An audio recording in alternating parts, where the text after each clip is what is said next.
भाग 8। बैंक की तरफ से आए नोटिफिकेशन से माही का धोखा सच साबित हो चुका था। आदित्य ने गुस्से से अपना फोन फर्श पर पटक वो जोर से चिल्लाया, नहीं, ये नहीं हो सकता। वह मुझे छोड़कर नहीं जा सकती।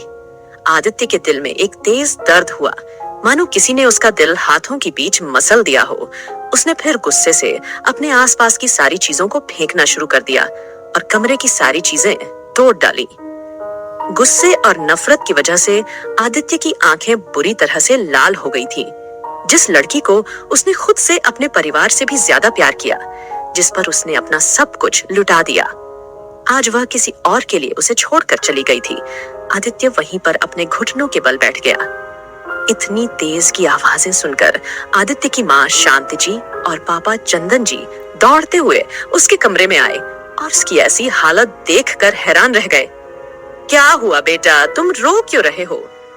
और तुमने कमरे की क्या हालत बनाई है? आखिर बात क्या है? कुछ तो बताओ, उन्होंने आदित्य को गले लगाते हुए कहा। वो मुझे छोड़कर चली गई माँ, उसने मुझे धोखा दिया। माँ ही ने मेरे प्यार को धोखा दिया। उसने कहा कि मैं उसके लायक नहीं हूँ और वह किसी और के बच्चे की माँ बनने वाली है। She left me, माँ, she left me। कहते हुए आदित्य जोर जोर से रोने लगा।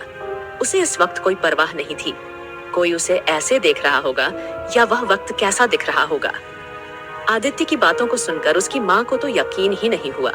उन्हें मालूम था कि माँ ही जैसी दिखती है वैसी है नहीं, मगर उन्होंने ये कभी नहीं सोचा था कि वो उनके बेटे को शादी के दिन यूं भाग कर चली जाएगी। नहीं बेटा, रो नहीं, वह भी ऐसी लड़की के लिए जो तुम्हें शादी के दिन छोड़कर चली गई। उसे तुमसे कभी प्यार था ही नहीं, इसलिए मैं और तुम्हारे पापा उसे पसंद नहीं करते थे। तुम ऐसी लड़की के लिए अपने आंसू बर्बाद मत करो, उन्होंने उसके आंसुओं को पूछते हुए कहा। तो आदित्य रोते हुए अपनी माँ की गले से लग गया। सभी मेहमान बाहर इंतजार कर रहे हैं, अब क्या करें?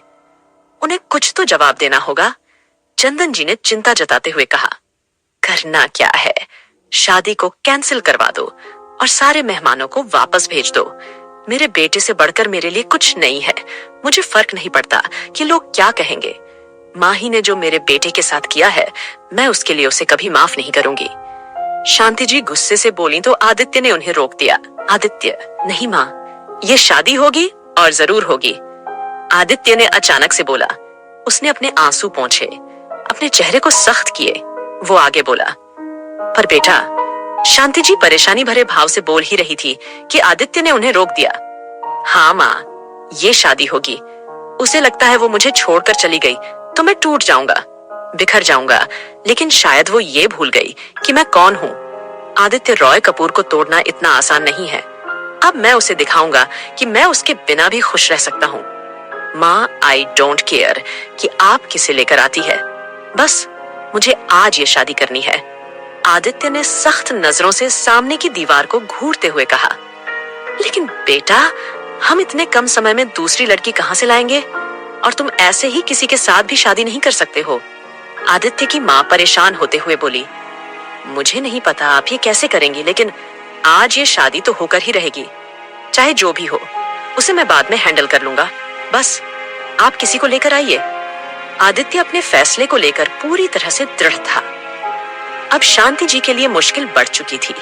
उन्हें नहीं पता था कि वो इतने कम समय में लड़की कहां से लेकर आएंगे, और अगर उन्हें कोई मिल भी गई तो वो आदित्य से शादी करेगी, इसकी कोई गारंटी नहीं थी।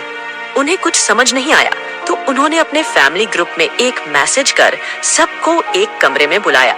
वहीं प्रिया, जो अपने दोस्तों के साथ बातें कर रही थी, उसने अपने फोन पर आए मैसेज को देखा तो वो कंफ्यूज और हैरान दोनों ही थी। मैसेज देख वो जल्दी से उसी होटल के दूसरे प्राइवेट रूम में गई जहां उसकी अंकल, आंटी, मम्मी, पापा, कजिन और कुछ क्लोज रिलेटिव्स बैठे हुए थे। सभी के चेहरे देखकर लग रहा था कि कुछ ठीक नहीं है। मासी, ये सब क्या है? आपने ऐसा मैसेज क्यों भेजा? माही भाग गई, इसका क्या मतलब है? प्रिया की बात सुन आदित्य की माँ सिर पर हाथ रखते हुए बोली, यह सच है। प्रिया, माही ने भाई को धोखा दे दिया, वो मेरे बेटे को छोड़कर भाग गई। अब मेरा बेटा पूरी तरह से टूट चुका है। उनकी आंखों में आंसू साफ देखे जा सकते थे। मगर ऐसे कैसे चली गई? आज तो उनकी शादी है, बाहर सारे लोग आ चुके हैं। वो दोनों तो एक दूसरे से प्यार करते थे, तो अचानक से ऐसा क्या हो गया? मेरी तो कुछ समझ नहीं आ रहा है, प्रिया परेशान होकर बोली। उसने मेरी बेटी से कभी प्यार किया ही नहीं, वो तो सिर्फ उसके पैसों से प्यार करती थी। उसने मेरे बेटे का फायदा उठाया, उसके प्यार का, उसके विश्वास का फायदा उठाया है, और इसी के साथ उन्होंने माही के मैसेज, उसकी प्रेगनेंसी और पैसे ट्रांसफर करना सब बता दिया। दरअसल आदित्य प्रिया की मासी यानी कि प्रिया की माँ की बहन का बेटा है और उसका कजिन है। आज इस होटल में आदित्य और माही की शादी होने वाली थी। आदित्य और प्रिया बचपन से ही काफी क्लोज रहे हैं। भले ही आदित्य का नेचर रूड और एरोगेंट था, लेकिन माही को वो अपनी बहन की तरह ही प्यार करता है। उसके कहने पर ही प्रिया को उसके होटल में रिसेप्शनिस्ट की जॉब आसानी से मिल गई थी। साथ ही उसे आदित्य और माही के रिश्ते के बारे में भी सब कुछ पता था। लेकिन आगे क्या मासी? अब हम क्या करेंगे? सारे मेहमान भी आ चुके हैं, और भाई वो कैसे है? वो ठीक तो है ना? प्रिया ने फिक्र के साथ पूछा। नहीं प्रिया, वो बिल्कुल भी ठीक नहीं है। उसकी हालत बहुत खराब है। उसने अपना बुरा हाल कर दिया है। उसका दिल इस कदर टूट चुका है कि उसे अब सही और गलत का भी अंदाजा नहीं है। वो जत लेकर बैठा है कि उसे आज ही शादी करनी है। मैंने उसे बहुत समझाया, लेकिन वह समझने को तैयार ही नहीं है। उसे कोई फर्क नहीं पड़ता कि लड़की कौन है। कब हम इतने कम समय में एक अच्छी लड़की कहां से लाएंगे? आदित्य की माँ ने अपने सिर पर हाथ रख लिया। क्या? लेकिन ऐसे कैसे वो किसी से भी शादी कर सकता है? प्रिया की माँ भी बोली। मुझे पता है, मैंने उसे बहुत समझाया, लेकिन वह मानने को तैयार नहीं है। तुम्हें तो पता है वह कितना जिद्दी है। मुझे तो इस बात की फिक्र हो रही है कि इतने कम टाइम में दूसरी लड़की कहां से लाऊं? आदित्य की माँ फिर से बोली। आई थिंक मैं एक लड़की को जानती हूँ। प्रिया ने आंखों में चमक लिए कहा। मतलब? शांति जी ने थोड़ा कंफ्यूज होते हुए कहा। मासी, क्या आपको मुझ पर भरोसा है? प्रिया ने उनके हाथ पर अपना हाथ रख सवाल किया, जिस पर उन्होंने हाँ में अपना सिर हिला दिया। ओके, मेरी एक दोस्त है, ट्रस्ट में, she is so beautiful and amazing, और वो भाई के लिए भी एकदम परफेक्ट है।